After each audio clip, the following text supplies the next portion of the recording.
Hello, fishies! This is a commission for a friend of mine who does cooking stuff. Which I don't know a ton about cooking stuff, but this was based on a random art piece of Luna panicking in a kitchen with Gordon Ramsay, so it's quality content. um, I've always wanted to get a lot better at cooking, but I feel like I'm not very good. It's a bit of a practice thing, and I don't have a ton of practice to go off of.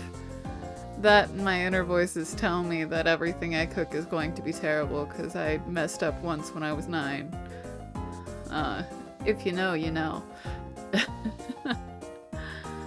But of the things that I've been able to cook, I think it's fun being able to experiment and see what works and what doesn't. And one of these days, I might actually have a lot of confidence in my cooking. Sometimes I wish I could make like some of my favorite things from various restaurants that I loved growing up, because I've always liked like one of a kind little restaurants in like the towns that I grew up and lived in. Like growing up, my favorite places, I think I had 3 that were where I always wanted to go, back where I lived, which I'm not trying to dox myself, so I'm not gonna give you all the details. But there was a really good health food cafe, which I know is not everyone's cup of tea, but they had a really good, like, and they called their famous pasta the Twisted Noodle, which was the name of the restaurant. And it was like this green sauce with like tomatoes and chicken, and it was pretty good. If I could randomly learn a recipe, that's one of the ones I wanna pick up. Another place I would go all the time was a little creperie called The Creperie. I know, so original. And I've always liked crepes. They are a pain in the butt to make, though. They're so tedious. And I feel like it takes forever just to get, you know, the amount that you need for whoever you are serving. Kudos to anyone who does that professionally. It couldn't be me. But every now and again, for special occasions, like, me and my husband's, what was it, first, second, or third date? Second, we ended up making crepes. And I think they turned out decent.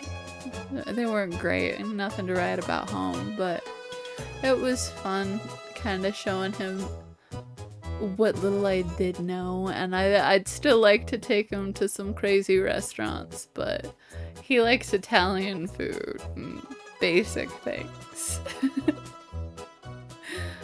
I don't know, one of these days I think I'll get him to forgive me for leaving curry in his car for a week. Was it a week? Yeah.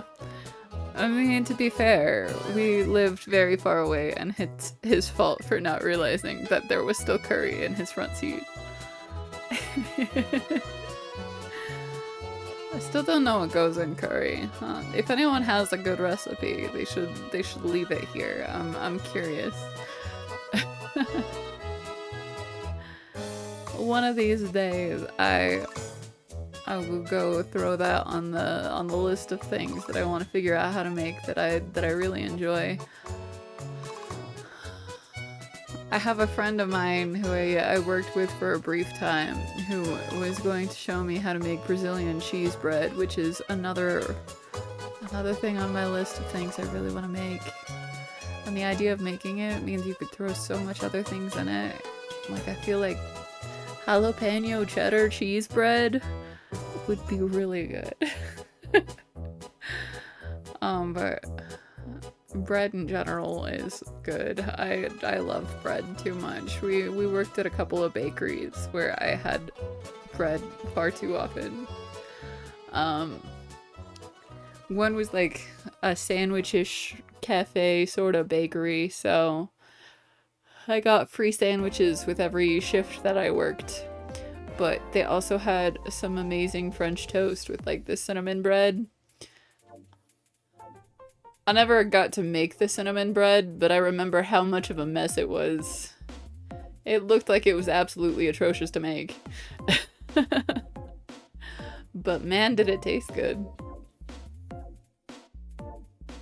And then we worked at a grocery store bakery for a little while, and I wanted to take all of the bread home all the time. But, like, you can't do that. You can't live on bread alone. Or dips, no matter what Martin Short says. I'm happy if I can get you to facepalm over there while you listen to me ramble about these things. But I think in college I did basically live on dips. It was dips, salads, and Subway. Probably some almonds too. But I feel like that's just the easiest thing to do if you're a vegetarian, is to live off dips, because hummus is right there. Hummus has everything you need to live.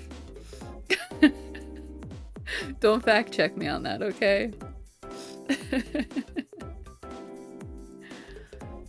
But also a really good spinach dip is nice too. The store that I work next to has also a really good, like, buffalo chicken dip. Sorry, I'm real distracted over here thinking about dips. I was going off about bread first. I think another type of bread that I really want to learn how to make is naan, which is a traditional Indian bread. It's kind of like pita bread, but not. I don't know. There's 5 billion kinds of bread, and I have a cookbook with a bunch of Greek breads, and I don't know. There's something about cookbooks though that I just find so intimidating. Like, I just want to be able to do all of it without having to do all the grocery shopping and the prepping and the planning. Can I just magically touch the page and make the food appear? That would be nice. You're telling me that's not how cooking works. But why not? Lame. But practice makes perfect, and I'm slowly picking up more recipes through life. We have actually a collection of different fandom-based cookbooks, including one that's based on like Studio Ghibli stuff, a Stardew Valley cookbook, which that one is probably the scariest one, but I love Stardew Valley so much that I just wanna, that's one of the ones I wanna magically be able to make from. And then we also have Avatar and some FNAF. Oh, is that all of them? Oh yeah, and Percy Jackson, right. That's where our the thought process of Greek breads came from. But there's a bunch of recipes I want to try out of each of them. I'm just so intimidated. But you just take one step at a time.